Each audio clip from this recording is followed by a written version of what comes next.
Bonjour mes chers poissons, je vous remercie de me retrouver pour cet horoscope du mois de mars. Beaucoup d'entre vous célébreront leur anniversaire au cours des prochaines semaines. Je vous souhaite le plus beau et le plus épanouissant des cycles possibles. On a justement l'idée d'un nouveau cycle avec l'As d'épée qui peut être effectivement l'idée d'une nouvelle façon de penser, d'une nouvelle manière de s'exprimer que le tirage va en ce sens encourager. Mais en plus de cela, cela dialogue avec la justice en guise de direction pour les semaines qui viennent. Alors, la justice peut indiquer un contrat qui se signe, une situation qui se régularise, quelque chose qui légalement s'officialise ou une justice qui est éventuellement rendue, c'est-à-dire quelqu'un qui vient présenter ses excuses et faire amende honorable. Mais vous pourriez être la personne qui doit permettre à la justice d'être rendue, c'est-à-dire à un équilibre de se faire. Ça peut être une discussion, en effet, avec la carte de l'As d'épée qui est nécessaire et que vous devez peut-être vous-même initier. On a en effet, avec la carte de l'As d'épée, une recherche de vérité à tout prix. L'idée que avec l'As d'épée, on ne doit pas édulcorer le message pour faire plaisir à l'autre. Il est question de ne pas amoindrir le fond de notre pensée en changeant un peu la forme de sorte à que ça passe mieux. La diplomatie est toujours bienvenue, est requise et nécessaire, mais il ne faut pas que ça vienne à empiéter sur la sincérité du message communiqué et délivré. Hein, la carte de l'As d'épée, ça peut être vraiment une discussion que vous devez mener depuis longtemps déjà pour permettre à une situation de s'équilibrer, de se rééquilibrer ou pour tout simplement crever l'abcès, vider votre sac et vous sentir vous-même dans un état d'esprit plus équilibré, plus simplement. Parce que on trouve la carte de l'empereur en guise d'éléments positifs et c'est l'idée de savoir s'affirmer par des actions concrètes. Donc on pourrait vous encourager à adopter les attitudes de l'empereur et à prendre la situation à bras-le-corps pour mener un dialogue de fond qui va vous libérer, en tout cas vous apaiser et de ne pas rester dans un trop-plein d'émotions dont vous pourriez subir sinon les effets avec la reine de coupe qu'on trouve dans les obstacles et les difficultés. Cette reine de coupe, ça peut être vous, puisque c'est un signe d'eau, poisson comme vous, donc ça peut être vous. Maintenant, ça peut être une autre personne du signe du poisson ou quelqu'un qui serait cancer ou scorpion. Dans ce cas-là, si la personne est dans les obstacles ou les difficultés, c'est peut-être avec elle avec qui vous avez du mal à trouver les mots pour avoir des dialogues constructifs ou pour déballer votre sac, hein, très simplement. Et donc, il faut ne pas laisser cette personne avoir cette influence néfaste sur votre quotidien et il faut, avec l'empereur, l'affronter de go, hein, tout de face. Maintenant, la reine de coupe, ça peut être vous. Et ça peut être votre propension à laisser les émotions obscurcir votre jugement et faire que vous ressentez les choses, mais vous ne les exprimez pas, ou que vous ressentez un désir de faire des choses, mais que vous ne les faites pas.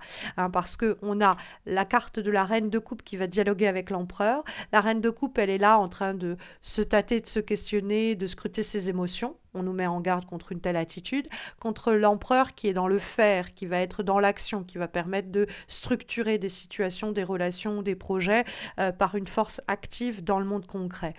Et donc comme les cartes sont mises en rapport, en dialogue conflictuel, on pourrait se dire il faut avoir l'attitude de l'empereur, agir, faire, construire, sécuriser, stabiliser, structurer et pas être dans le ressenti, l'émotion qui pourrait nous empêcher d'agir. De la même façon, la reine de coupe, elle va évaluer une situation à la lumière de ce qu'elle ressent, de son intuition, de son envie, de son désir. C'est quelque chose contre quoi aussi on nous met en garde ou à quoi on nous demande de faire attention et de prêter attention au cours des prochaines semaines, puisque la logique et le côté rationnel doivent avant tout vous mener dans les échanges, dans les projets, dans les idées que vous allez mettre sur pied, découvrir ou quoi au cours des semaines qui viennent. L'As d'épée, en effet, c'est vraiment l'idée d'être presque chirurgical dans sa manière de voir les choses et c'est ici conseillé ou favorisé et ça va entrer en conflit direct avec la reine de coupe qui est dans l'instinct, dans l'intuition, dans les moi, dans le relationnel. Là, on nous demande d'évaluer avec l'As d'épée les choses au scalpel, c'est-à-dire d'avoir une approche uniquement basée sur la logique, sur la raison, sur les faits, pour aller de l'avant. Parce que on a cette justice, hein, le résultat in fine, c'est la justice. Hein, donc c'est l'idée qu'on a un équilibre qui est trouvé, une officialisation, un contrat qui est signé. Je vous parle de ça parce que on a effectivement l'empereur et la justice qui sont deux lames majeures et qui, à l'unisson, peuvent, par exemple, nous parler de signer un contrat de travail. Hein, c'est le boulot et le contrat. Donc le contrat professionnel. Ça peut être l'idée aussi de régulariser, officialiser une relation avec éventuellement un empereur. Parce que l'empereur, ça peut être l'attitude à adopter, une situation décrite, mais ça peut être quelqu'un aussi. Donc pareil, si vous êtes en train de vous demander si vous devez accepter la proposition d'un tel ou d'une telle, ou si vous devez donner une chance à cette situation, à cette relation-là plutôt qu'une autre, faites attention à vos interlocuteurs et interlocutrices. Bon, il y a la question du genre qui apparaît avec l'empereur et la reine, mais il ne faut pas trop s'y fier. La reine de coupe, elle est juste là en train de nous donner des conseils à partir de ses émotions, il ne faut pas l'écouter. Et l'empereur, il est dans le faire et dans l'agir et dans l'action. Et que ce soit un homme ou une femme, c'est pas le problème ici. Hein, la question, c'est surtout de savoir, en fait, est-ce qu'on a quelqu'un qui nous semble concret, carré, hein, qui veut faire les choses, ou est-ce qu'on a quelqu'un qui est un peu trop créatif, un peu trop dans l'émotion et qui propose des choses, mais qui n'ont aucune opacité, aucune densité, aucune capacité de se concrétiser, hein, plus simplement. Donc, ça peut être aussi cette double situation d'aller vers l'un ou vers l'autre, ou vers l'une ou vers l'autre, mais dans ce cas-là, il faut mieux éviter le signe d'eau, hein, cancer, scorpion, poisson, ou vaut mieux aller vers quelqu'un qui nous semble nous proposer quelque chose de cadré d'emblée, quoi, hein, sur un plan même pragmatique et matériel. Il y a une recherche aussi de vérité et de sincérité dans les discussions qu'on va mener. Si on trouve qu'on a quelqu'un qui est trop dans l'émotion, qui cache la vérité derrière ses émotions, il y a aussi un problème à régler à ce niveau-là. Il faut mettre les choses au diapason, il faut qu'on se comprenne et il faut qu'on se parle avec des mots de vérité et pas des mots d'émotion. Hein, ça peut être aussi une façon de régler certains challenges ou problèmes au boulot. L'autre nous dit ce qu'il ressent et en fait, c'est pas ce qu'il ressent, c'est ce qui est dont il faut discuter. Alors, ça va contre l'idée de l'empathie, de la compassion, etc. Mais ça pourrait desservir votre situation, votre relation, votre projet, si vous vous enquiquinez à aller voir le ressenti, etc., l'affect, et ne pas vous recentrer autour de l'objectif et de ce qui est rationnel et concret et tangible. À partir de quoi, du coup, on peut dialoguer, négocier ou quoi. Parce que si on commence à parler de ce que je ressens, de ce que j'ai envie, de ce que tu ressens, de ce que tu as envie, on s'éloigne de ce que l'on peut faire concrètement. Et ça, c'est important. Parce que vous avez un nouveau projet, une nouvelle situation, un nouveau départ, initié par un dialogue de fond qui permet d'équilibrer les choses, de signer des documents, de contractualiser votre situation, à la condition que vous ne vous laissiez pas bouffer, que vous ne vous laissiez pas bouffer par vos émotions. Hein, rappelons-nous qu'il y avait aussi cette allusion. Comme avant-dernier conseil, guidance, avant-dernière recommandation pour les semaines qui viennent, nous avons une lame issue d'un oracle français, l'oracle d'Adrian, avec lequel vous pouvez, enfin que vous pourrez découvrir en fin de vidéo, en fin d'horoscope, il y a une vidéo de présentation flip through pour découvrir chacune des cartes qu'il compose, et on a la carte du savoir. Donc avec ce livre-là, duquel émane cette flamme, qui est l'idée, effectivement, le savoir, c'est le côté aussi des informations concrètes, logiques et rationnelles auxquelles on a accès, que l'on recherche, l'ASDP, pour bien se décider, bien agir sur la suite des choses. Hein. C'est les capacités intellectuelles, c'est la bonne logique. On revient avec l'ASDP, hein.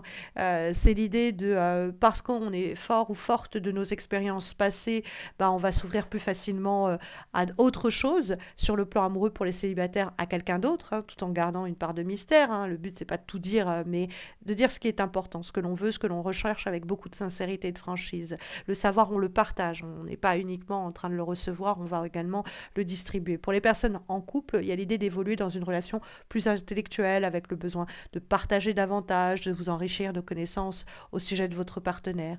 Et puis pour le boulot, pour ceux déjà en activité, on va faire appel à notre savoir, on va se fier à notre expérience. Donc il ne faut pas hésiter à partager nos connaissances, à former les gens, à faire savoir ce qui nous semble être le plus adapté, etc., pour la situation ou les problèmes rencontrés.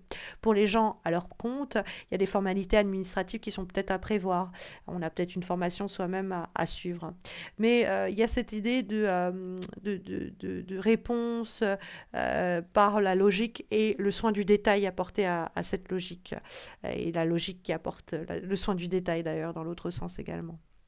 On va avoir enfin comme dernière carte, dernière guidance pour ce mois de mars, une lame issue de l'oracle L'essence de sorcière, et nous avons la carte de l'emprise. Donc la carte de l'emprise, ça peut être l'idée d'être sous l'emprise de quelqu'un. La reine de coupe qui pourrait mal nous influencer, nous écarter, nous éloigner, nous distancer de la logique et la raison qui doivent être nos leitmotifs pour le mois de mars. Donc faire attention à une situation toxique, à une relation malsaine, à être piégé dans cela et donc à essayer de s'en soustraire. Ça peut évoquer des relations professionnelles malsaines aussi, mais il y a l'idée de se libérer de ce côté toxique, malsain, néfaste et d'avancer. Hein, mais ça peut être aussi être sous une emprise émotionnelle, c'est-à-dire qu'on est sous l'emprise de nos émotions, ça obscurcit nos jugements et ça pourrait avoir de mauvaises retombées. Hein, c'est aussi possible, donc il faut également faire attention à cela.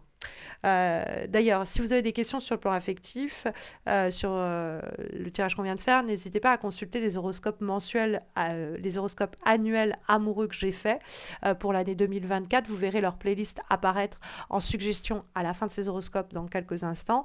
Et j'ai aussi réalisé une guidance intuitive amoureuse pour les célibataires et une autre pour les gens en couple. Vous verrez ces deux vidéos apparaître pareil dans quelques instants en suggestion. N'hésitez pas à laisser un commentaire, à liker cette vidéo et puis surtout à vous abonner. On n'est plus très loin des 40 000 abonnés pour célébrer justement mes 9 ans à vos côtés. Le 27 février 2015, je postais les premiers horoscopes sur ma chaîne et 9 ans après, on se retrouve. Je n'ai raté aucun rendez-vous mensuel et on va démarrer ensemble une décennie. Et donc le moindre des soutiens par un like, un abonnement, un commentaire est bienvenu. Sachez que vous pouvez aussi me retrouver sur Insta et Facebook dans le cadre de guidance que je poste de façon hebdomadaire, c'est-à-dire chaque semaine.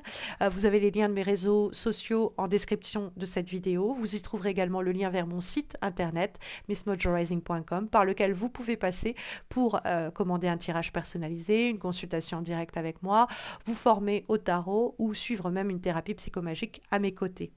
Je vous souhaite encore une fois mes meilleurs voeux pour ce nouveau cycle que vous démarrez. Un très joyeux anniversaire pour ceux qui le célèbrent en ce mois de mars. Et je vous dis, je vous souhaite une très bonne et très douce entrée en saison printanière. J'espère vous retrouver vite. D'ici là, eh bien, prenez bien soin de vous. Et puis à bientôt, en tout cas, je l'espère.